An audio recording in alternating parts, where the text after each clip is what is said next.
গোপালগঞ্জে সাবেক প্রধানমন্ত্রী ও আওয়ামী লীগ সভানেত্রী শেখ হাসিনার ৭৮তম জন্মদিন উপলক্ষে কেক কেটেছেন সরকারি বঙ্গবন্ধু কলেজ শাখা ছাত্রলীগের নেতাকর্মীরা। পরে জন্মদিন উপলক্ষে একটি শোভাযাত্রা করতে চাইলে তাতে বাধা দেয় পুলিশ। শনিবার ২৮ সেপ্টেম্বর দুপুরে সরকারি বঙ্গবন্ধু কলেজ ক্যাম্পাসে এই ঘটনা ঘটে।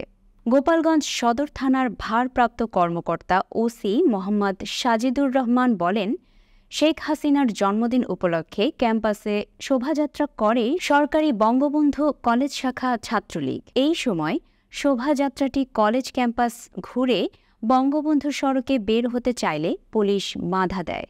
সড়কে বিশৃঙ্খলা সৃষ্টি ও যানবাহন ভাঙচুর করতে পারে এমন শঙ্কায় শোভাযাত্রায় বাধা দেওয়া হয়েছে বলে ওসি জানান। এর আগে কলেজের শহীদ মিনার চত্বরে কেক কেটে শেখ হাসিনার ৭৮তম জন্মদিন পালন করে ছাত্রলীগের নেতাকর্মীরা।